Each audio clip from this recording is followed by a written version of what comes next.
My lifestyle before coming to the church was quite a reckless one. I used to go out clubbing every night. I used to lie in bed most of the day. I wasn't working, and I hadn't worked for about 15 years. I didn't have any goals or any ambition in life. I didn't really know where I was going. I wasn't going anywhere. So my addiction started when I was about 13, 14, when I started smoking at school. My friend introduced me to cigarettes, and because I was such a depressed teenager, I just took it on, and we used to spend our dinner money on cigarettes, and we used to go and smoke in the, there was a park near my school. We used to go and smoke in the park, and we used to get through, I think, a packet of 20 cigarettes a day between us. That was at the age of 13, 14, and that continued, and I smoked on and off until I was about 30, 35. I carried on smoking for about a good 20 years. And then later on, when I stopped smoking, I became addicted to clubbing. I used to go out practically every single night, if not 7 nights a week, then at least 6 nights a week. I used to go out clubbing because I was addicted to dancing. When I was on the dance floor, I felt really happy. I felt like a buzz and excitement, which I didn't have yet the rest of the time. So I would be in nightclubs every single night. My addiction was triggered by, there was a loneliness in my heart. And what happened was I decided to join an evening class for Latin American dancing, salsa merengue. And when I learned, I just went to the club to see how it was. And from the time I went there, I loved the buzz, I loved the excitement. So I just started going every single night. I just became addicted. There was a lot of people addicted like me, and we would just go from one club to the other every single night. There wasn't a night, maybe there was one night in the week I didn't go out, but then I would just feel depressed and I'd just wait for the following night. I'd go about 11, 12, and I'd come home about 4, 5 o'clock in the morning. My lowest point was when I stood on the edge of King's Cross Underground Station, and I really wanted to jump in the underground because I was just feeling so low, so depressed. Because I'd met someone at the nightclub, and he'd kind of like ditched me, and I just couldn't carry on. I just didn't know what to do with my life. And it was like, I couldn't get that buzz, that excitement. It was like, no matter what I did, I just wanted to kill myself. I didn't want to carry on living anymore. That was really my lowest point. When I came to the help centre, after a few sessions, like in the beginning, I was still going out. I was going to a nightclub. I thought everything was fine. And then one of the advisors said to me that I shouldn't be going to the nightclub. I can't really mix the two. But for me, it was really difficult to stop because that was the life I'd made for myself. I couldn't just stop and, just stop going there. So what I would do, I would come dressed in shorts or a mini skirt, and I'd have a long raincoat over the top. And I'd take part in the service. And then the minute the service ended, on the way home, I'd stop off and I'd go to the clubs in central London. And then in the morning I'd go back home. So I carried on for quite a few months because I didn't have the strength to stop. I couldn't stop because I enjoyed both. I enjoyed coming for the meetings to the church, but I also enjoyed my clubbing and my nightlife outside. So I didn't want to trade one for the other. So I just carried on.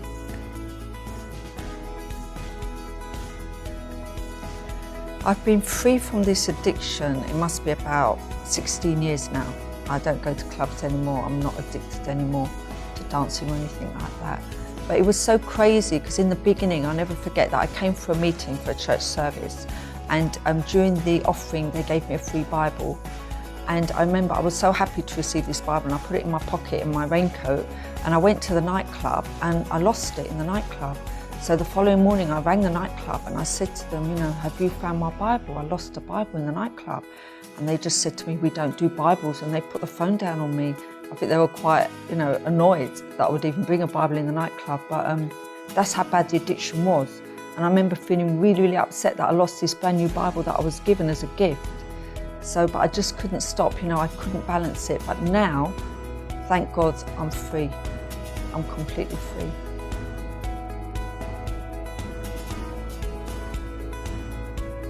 If anyone's in my situation, I would say to them, you can be free from your addiction.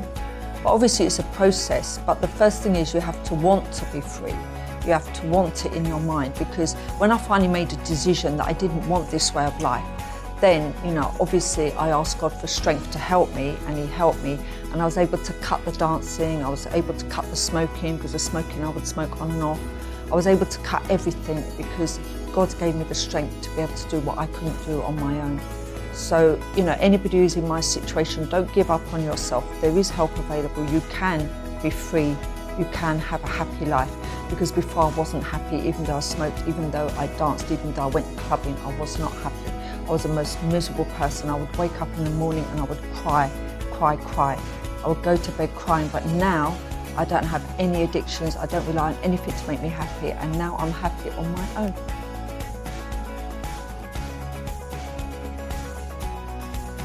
I am Ashken, and that was my story.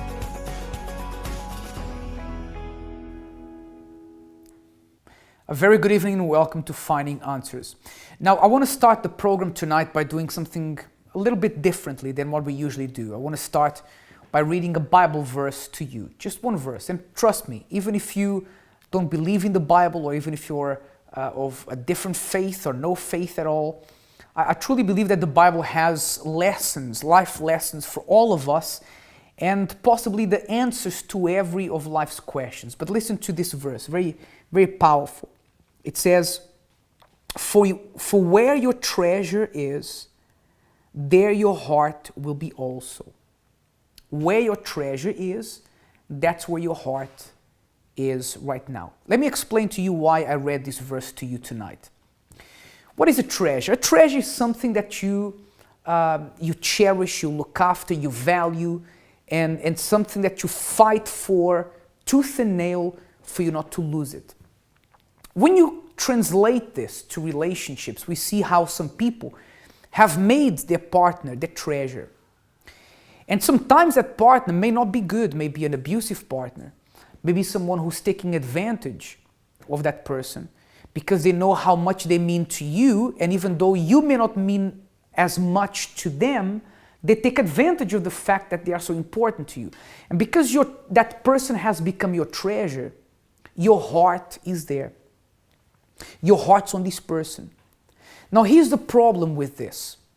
Anything that you love dearly in life, if you happen to lose that, you better brace yourself, because that can have a terrible knock-on effect in your life. That's why there are people that when the love of their life dies, they don't recover from that. They prefer to die themselves as well, because that person was their treasure and their heart was there.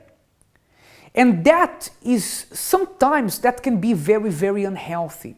Because, for example, if you are in a relationship with mutual respect, mutual love, then great, because you know that that person will never turn the fact that they have become your treasure against you.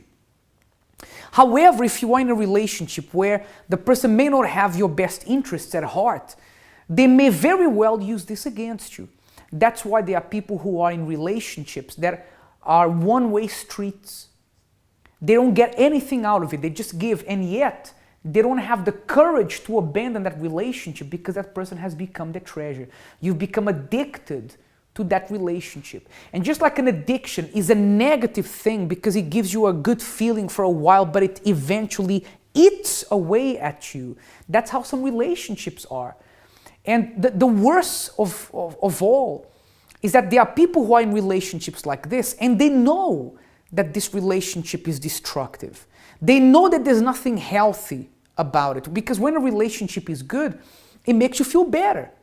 It actually adds to your life. Whatever value I had as a single man, the day that I got married, my value was multiplied many times over because of the wife that I found, and she values me and vice versa. And yet we have people who, although they know that this relationship is destroying them, they know it's taking and sucking the very life out of them, they are not able to quit that relationship. Why? Because it's become an addiction. It's become their treasure that is taking everything that they have. Are you in a situation like this? Do you know in the back of your mind that you shouldn't be in a relationship and yet you can't leave? And by the way, there are people who say, I know that he cheats on me, but I love him. I think it was yesterday we had someone here on the show. Yesterday or Monday, I can't remember. Victoria will correct me if I'm wrong. Good evening, Victoria. Good evening. We had someone here on the show who said that she was in a relationship with someone in Spain, and she knew that this guy was cheating on her for 3 or 4 years, and yet she said, I don't mind, because at least when I'm with him, I'm his and he's mine. And she would travel. Do you remember this story? This must have been Monday, because I don't Monday, think yes. I wasn't there. You weren't here. No. Oh my gosh, Victoria. But you see, this girl, let me explain to you, because also maybe the viewers at home didn't see this. We had a girl who was here and who had a terrible addiction to online relationships. And she, you know, if someone would compliment her, would give her one word of compliment, her confidence was so low that she would sleep with this person straight away. And there was this guy she started a relationship with online, and he was in Spain. Eventually they met, and she knew that he cheated on her. He actually had a child with someone else, and yet she said, I don't mind, because at least when I'm with him, he's mine. And that's how low her confidence was. She was addicted to this relationship, certainly a destructive relationship. Why was it, do you think, Victoria, that she couldn't cut the umbilical cord to that destructive relationship? Well, they say that people with a relationship addiction feel that there's something innately wrong with them and that somebody else can basically fix them. And there was a quote from a woman I was watching a video about. She said, unless I am with someone, I don't exist. So not only is your self-esteem extremely low, and that's why one thing would trigger a whole range of emotions that it would possibly take somebody else an awful lot longer to establish. She just felt like she was nothing unless she was in a relationship, I'm guessing. And we see that a lot with, for example, with TV stars. I mean, I'm going to cite an example here, nothing against her, but we have the example of Kelly Brook. I think it's Kelly Brook. Okay. Kelly Brook? Yeah. TV personality, model, actress, don't know. And, you know, she has this history of going from one relationship to another, and another one is the Jordan, her name? Yeah, Katie Price, yeah. Jordan.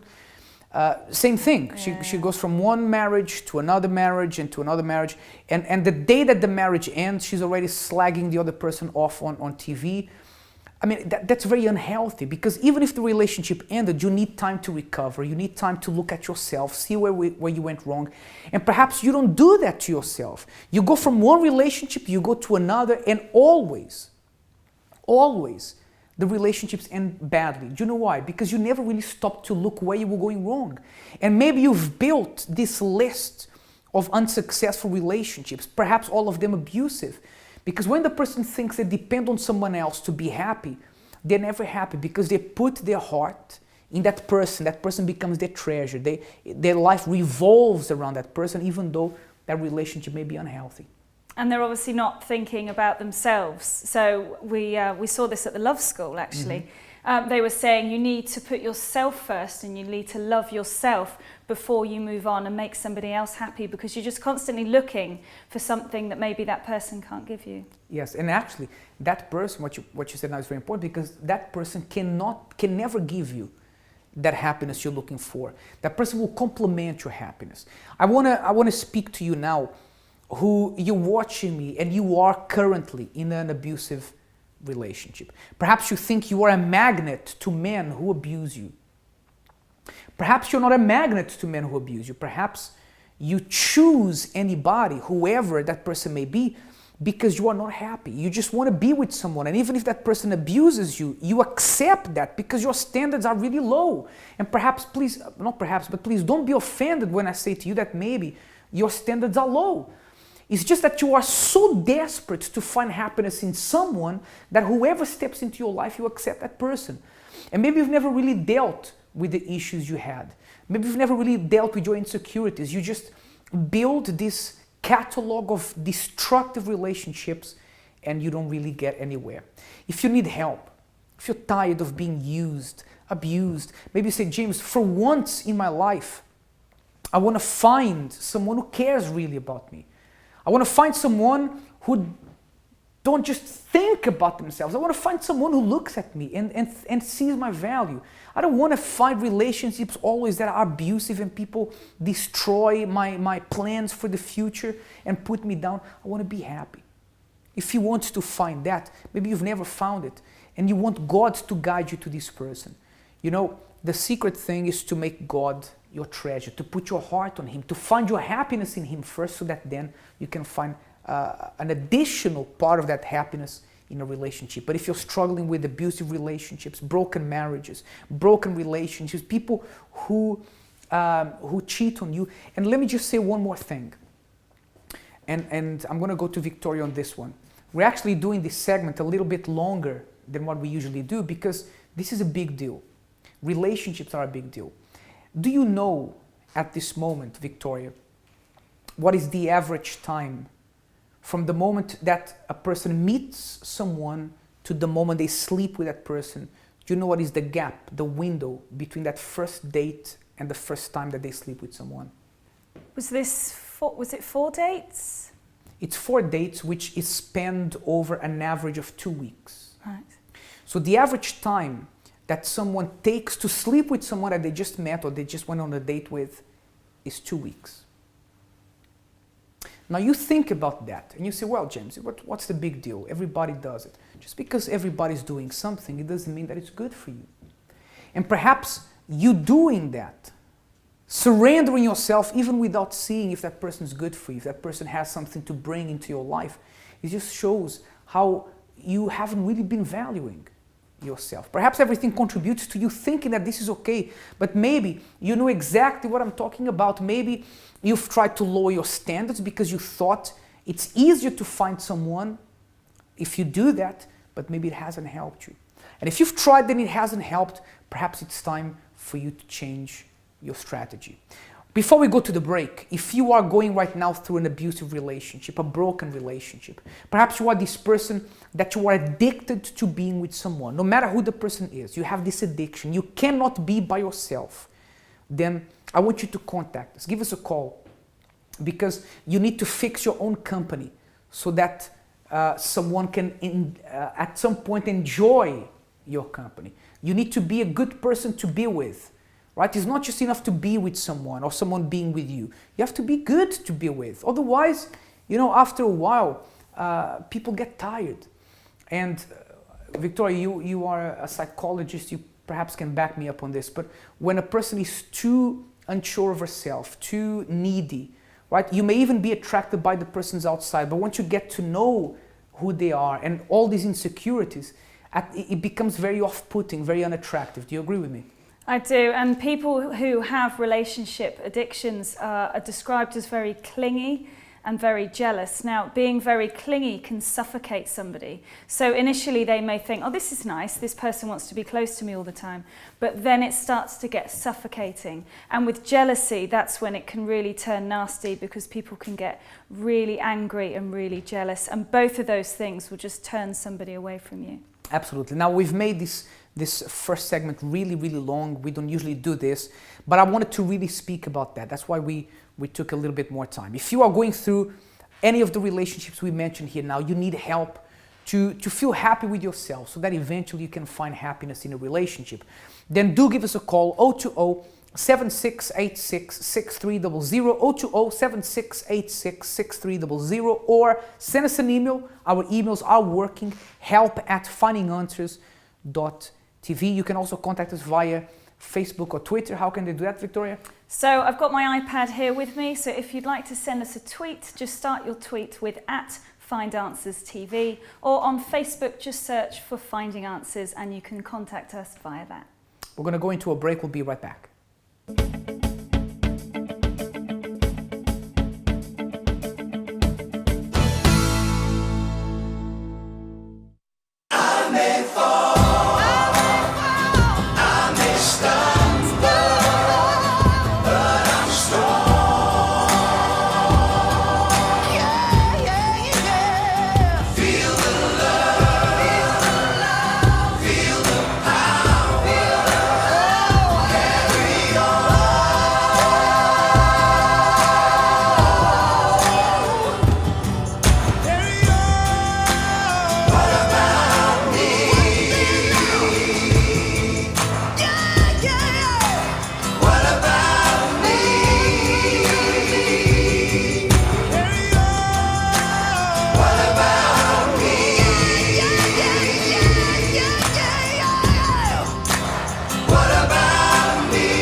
They say that home is where the heart is, a place that should be filled with joy, security, happiness and memories.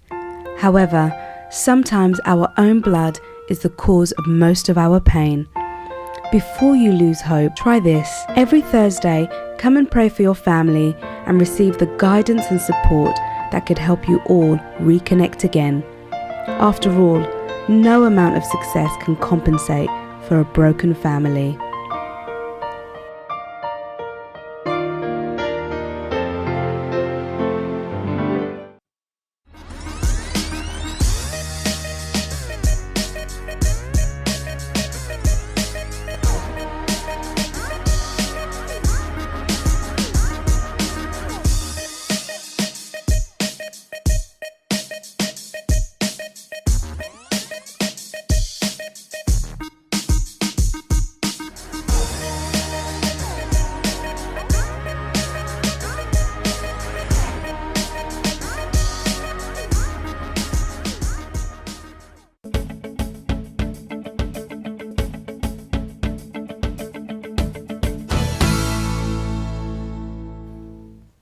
Welcome back. Before I introduce you to someone who's in the studio with me and who was an addict and had to relate a certain relationship and battled with this, I want you to watch this video we prepared on this topic.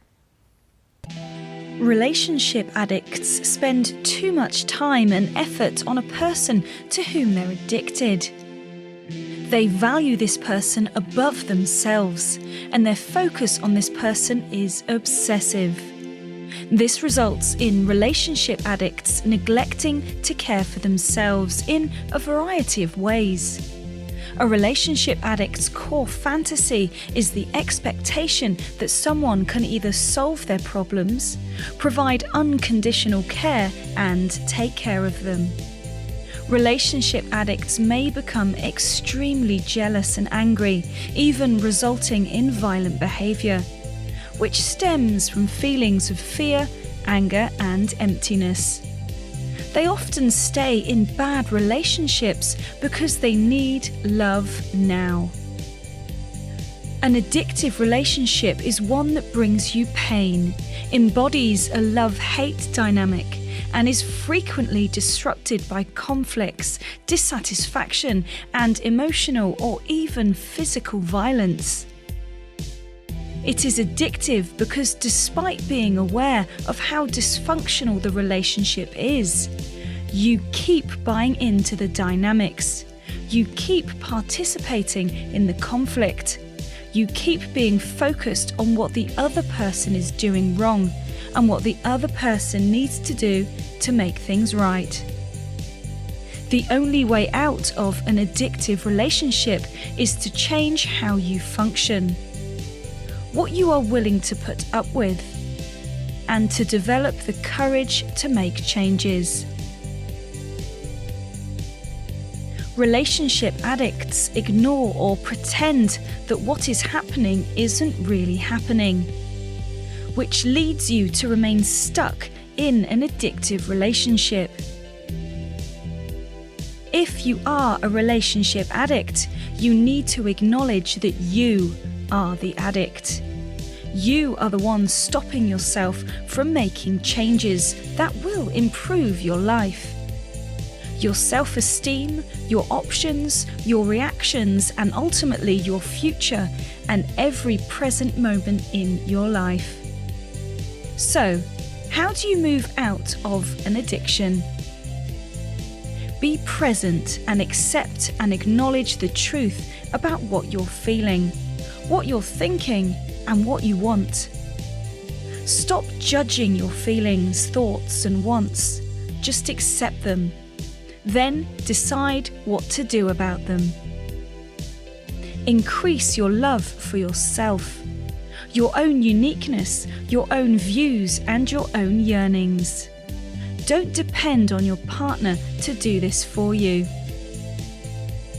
Identify the ways you would like to express the greatest and best in yourself, and start doing and being your best self.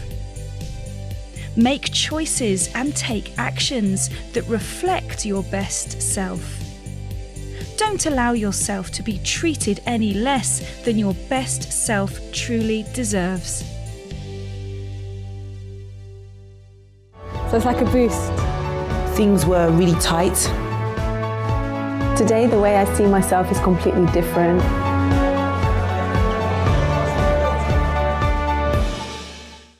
Welcome back. So let me introduce you to Chris. Is sitting here right next to me. How are you, Chris? Great, Pastor. You just came back from your honeymoon recently? Yeah. You're recently married. How long? 2 months now. 2 months. Actually, you were on this show here when you were single, because by then you had already overcome a lot of issues. But now you're here as a married man. Now, we were talking about being addicted to being in a relationship or a destructive relationship. What's your story in terms of relationships? Right, I've been in 2 relationships before I got married. One of them was a long-term one, which was really destructive, which was really unhealthy. Everything you said there before, that was me. That was In me. what way? Explain to us what happened. Okay, well, growing up, through my teenage years, I didn't have a girlfriend or anything like that. All my friends were out dating, they had girlfriends, they had partners, but because I had my own complexes and my own issues, that just wasn't me. And I felt like a loser because of that. I didn't think anyone would want me. I thought there was a problem with me. I felt rejected. I always felt rejected in that sense. I even going up through school, I felt rejected in that sense as well. I didn't have, I felt like I had friends, but I didn't really, I still felt like I was like the black sheep. I felt rejected. I felt like there was something wrong with me. So when I finally met someone who liked me, I was 23 at the time. And she ended up becoming my first girlfriend. In my mind, I thought, right, I finally found someone that likes me. I'm going to put everything into this relationship and we're going to get married. Right. That's it. I literally put everything. How long did that relationship last for? It lasted for about 3 years. 3 years. So you came from not being successful at all in your love life to finding someone. You felt you finally made it, right? But what was wrong with that relationship? You said exactly what we were saying earlier was happening. What happened exactly? Right. Because I had my own issues, I was very, very needy and I was very insecure. I just threw everything, literally. I threw everything. I actually loved her in the sense of more than I liked myself. I actually liked her more than I liked myself. I thought more of her than I did myself, and that's that's really not a good position to be in, because when you don't have any respect for yourself, you let your partner or you let the person treat you any way they want. So I was constantly disrespected. I was constantly. You were disrespected by her. Yeah. Give us a few examples. In what way? Talk down to me, and sometimes in front of others as well.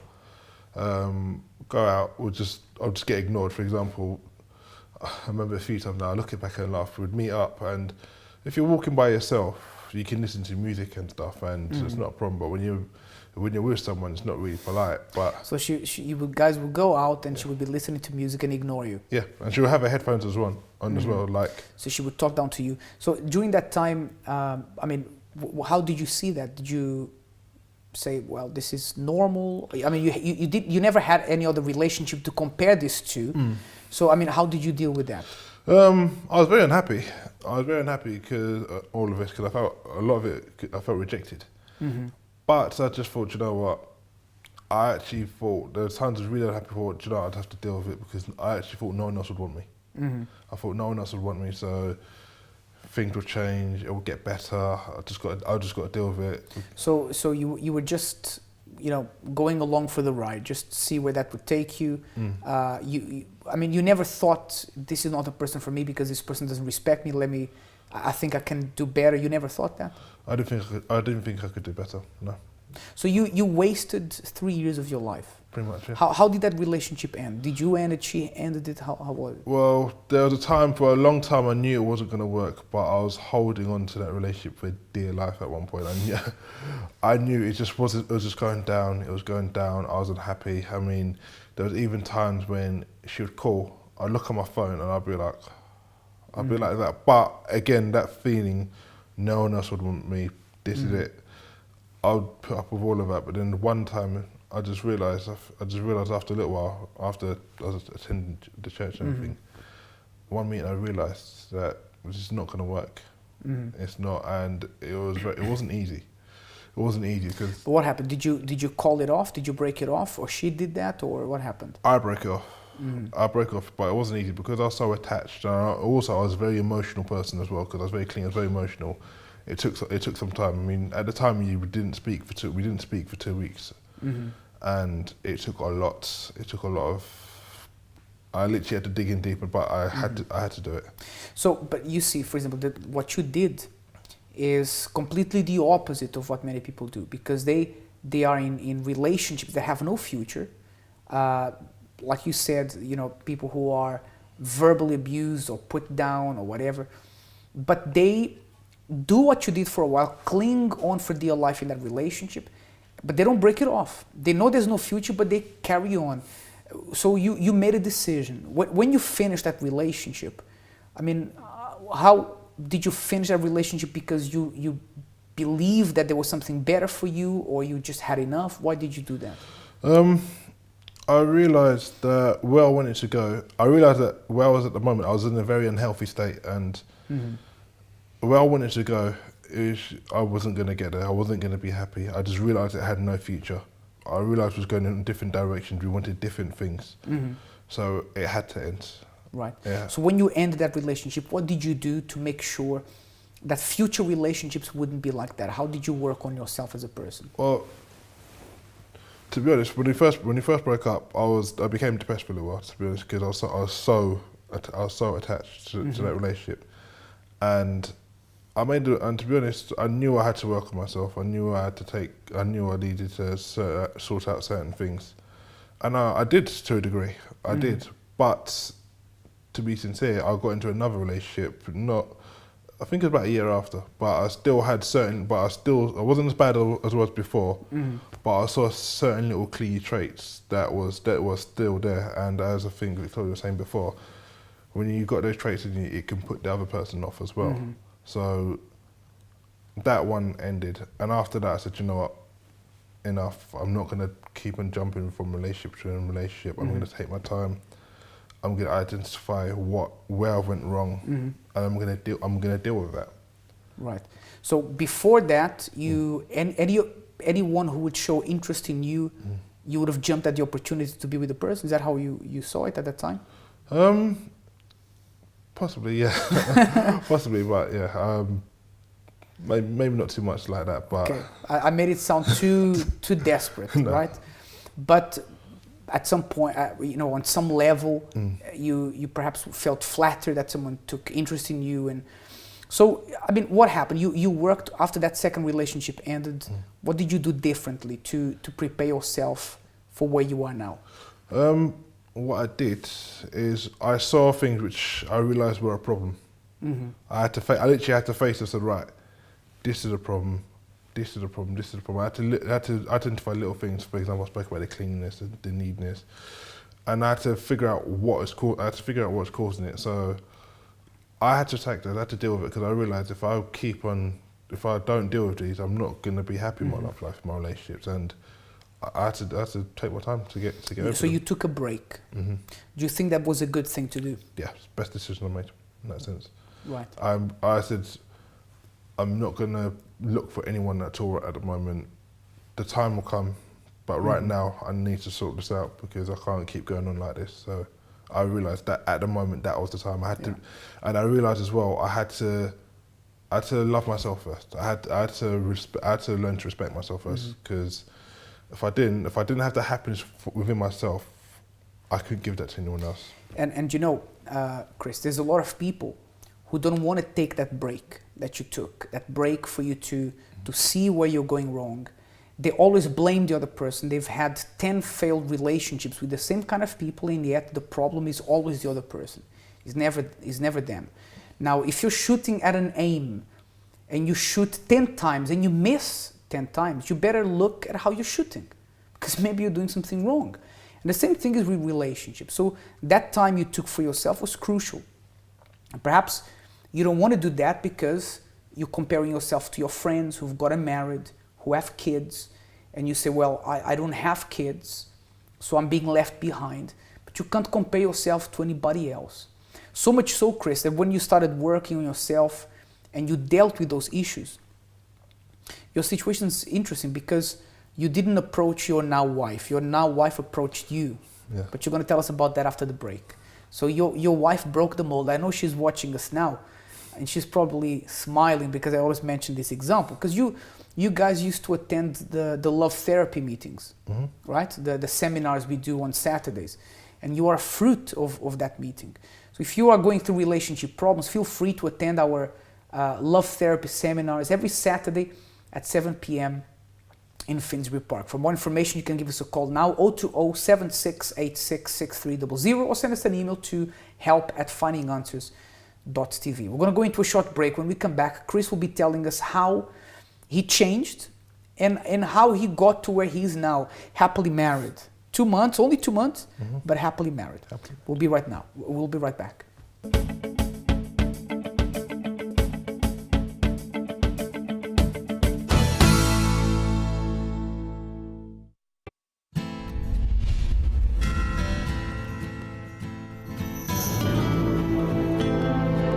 As a man, I understand the struggles men like me go through. They need to be strong always and not to show any weakness, even though it's there. To be a leader to our family, to our wife and kids, when we really wish someone else would show us the way. To choose what is right in a world of wrongs. To admit to our mistakes when our egos don't want us to be exposed. To learn to be a man when we're still only a boy inside. Being a man is not easy. But hard is also a part of being a man. We don't like anything easy. We want challenges. We want to prove that we can do it. That we are bigger than the problems staring us in the face. That's why we go to the moon, we climb the Everest, we sail around the world, and build fast cars. We like the feeling of accomplishment. And please don't ever tell us it can't be done. We will die trying. Being a man is not easy, but we wouldn't have it any other way. And yet, the true conquest of a man is not measured by his money, power, or fame. His greatest achievement is to overcome himself.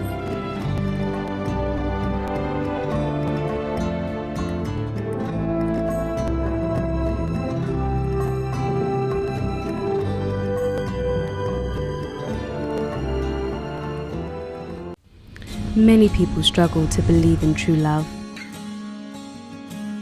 To some, love is but a fairy tale, a myth, a movie. All couples have differences, but what happens when those differences push them apart? When the spark in the relationship dies down, what happens next?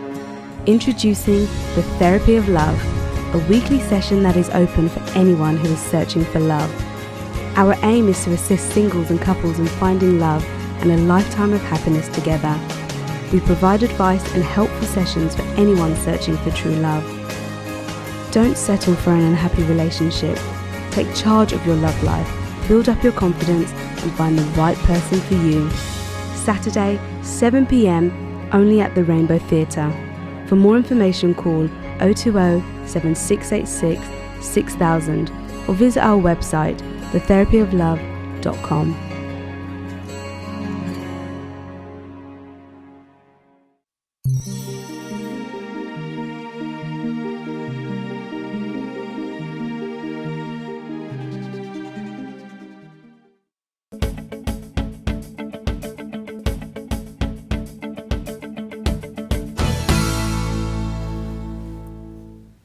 Welcome back. I'm very interested to find out how people in London think about the subject of being addicted to relationships. Let's find out. You know, there's no stereotype anymore. Protect yourself, sometimes you probably do. It will heal, but it will always... They're humans, they have the ability to use their initiative. Find it difficult to just be happy in this life.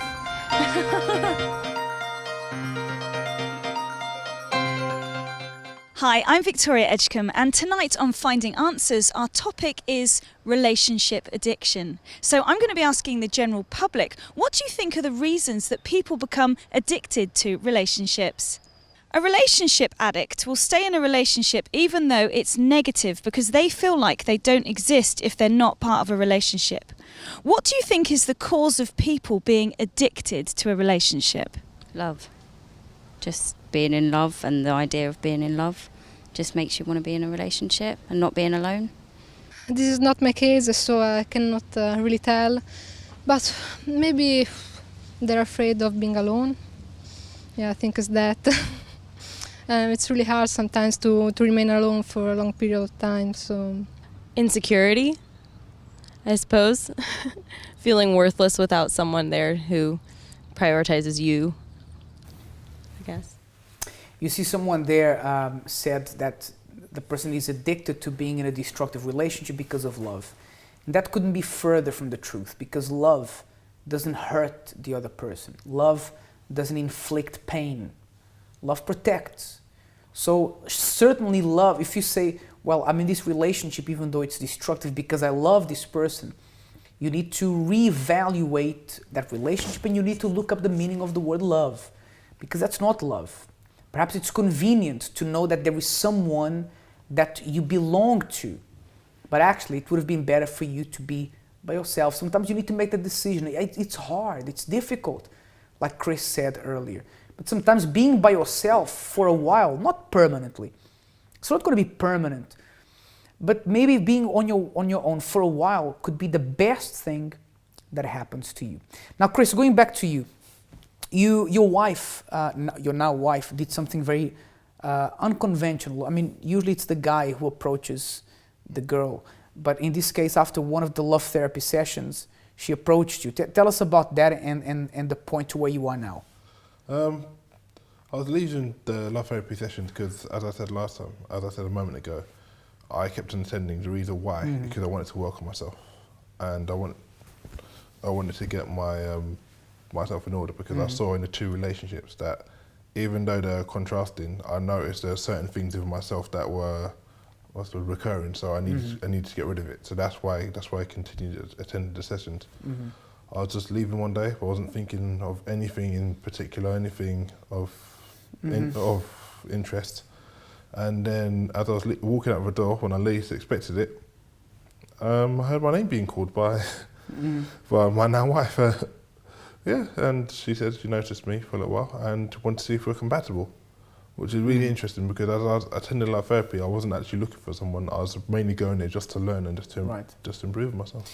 And people say a lot that sometimes you find a relationship when you're not looking for one, right? At that moment, you were doing the right thing you should have done earlier, which is you weren't really looking for someone. You were working on yourself, and it happened, right?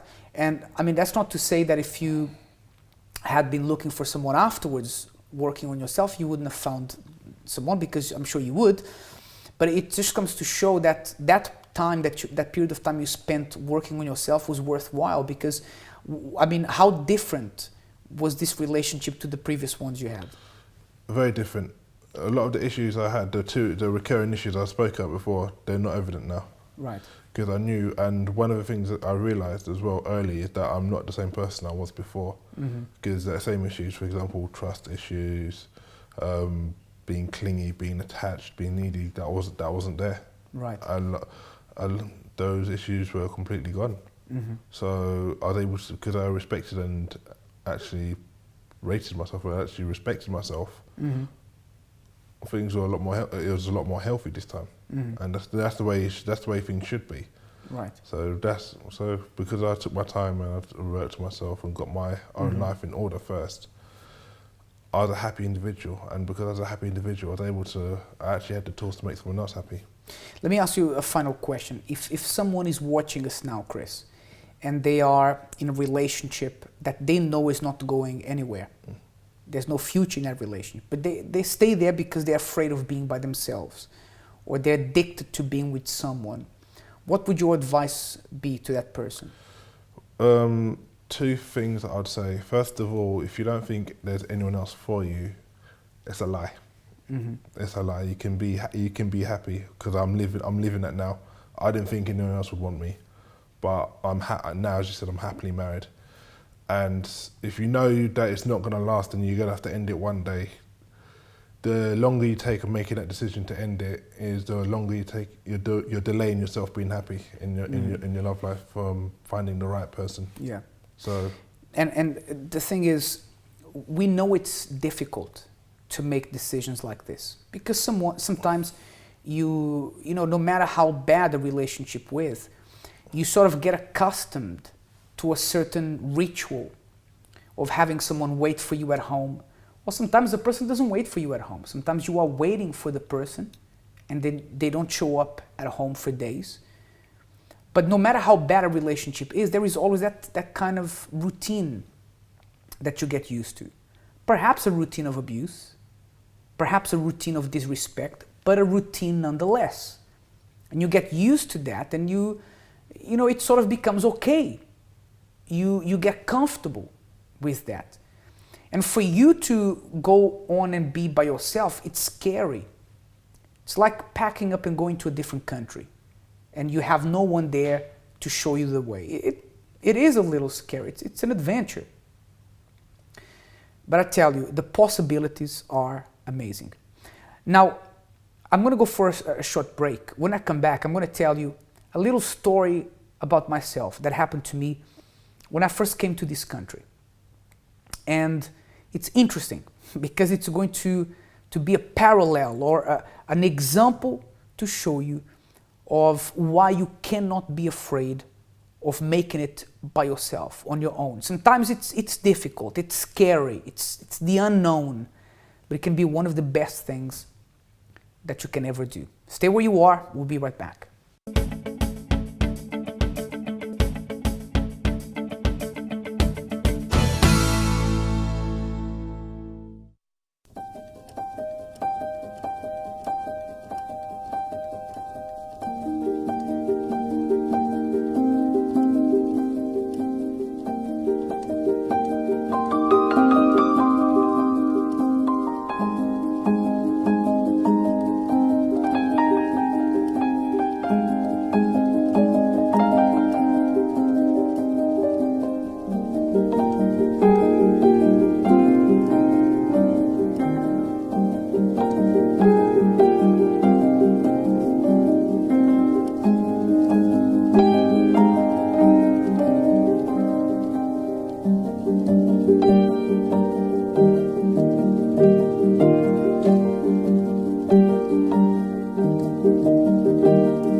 Welcome back. For the next 2 minutes, I want to tell you an interesting story of how I came to be here in the UK. When I was about 16 years old, I was in Spain. I lived in Madrid for a while, and I had to come to the UK.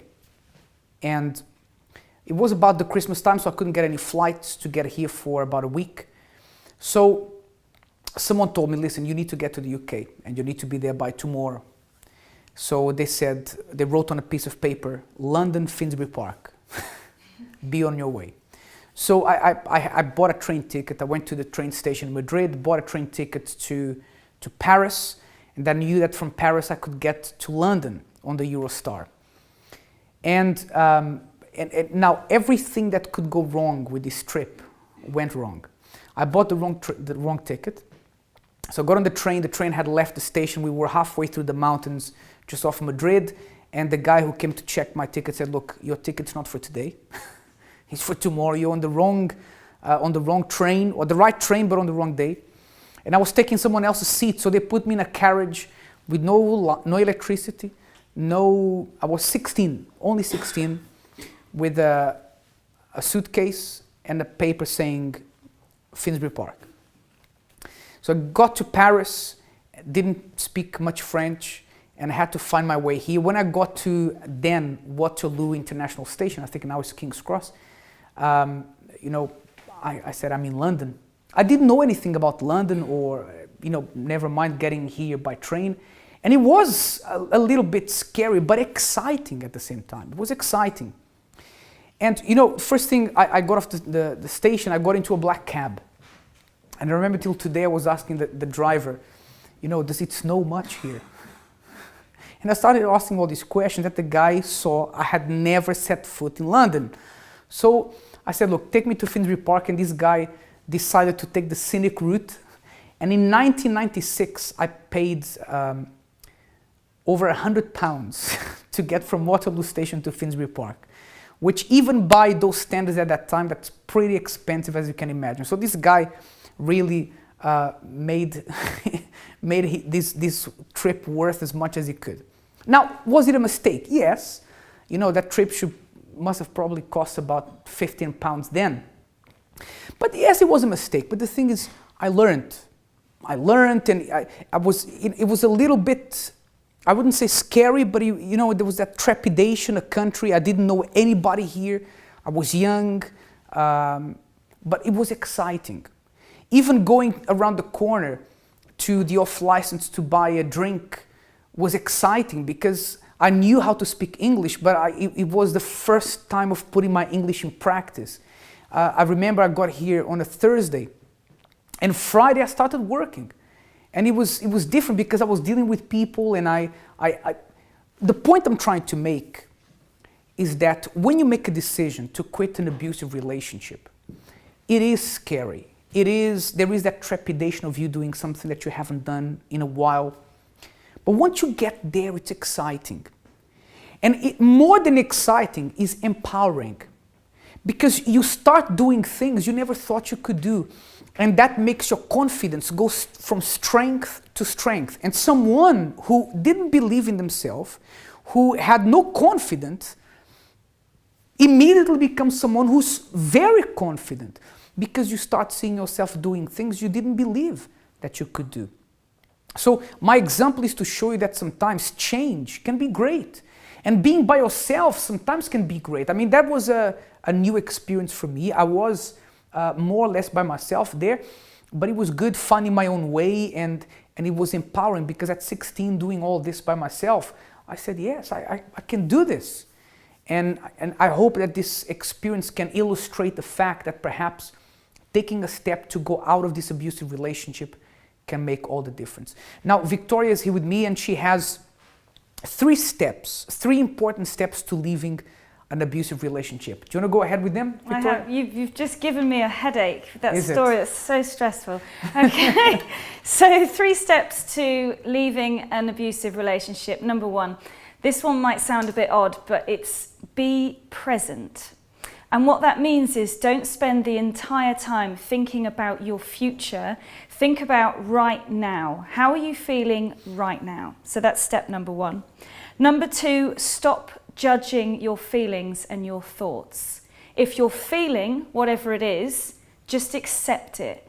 Don't think, oh, I'm feeling sad, therefore it's my fault because I'm clingy, and it's him because he beats me up. No, just stop judging your thoughts and feel them. And then the final step is make choices and take actions. So decide, this isn't right, this isn't how somebody should be treated, what am I going to do about it? And bite the bullet and go for it. Yeah, and trust me, you know, no matter how bad it is, it can only get better. And sometimes you're afraid of nothing, right? You're afraid of the unknown just because it's unknown. You don't know what's going to happen. But once you get out there, actually you'd be surprised with how strong you are. Did you know that you are a lot stronger than what you think you are? You'd be surprised at what you can do that maybe you think you can't.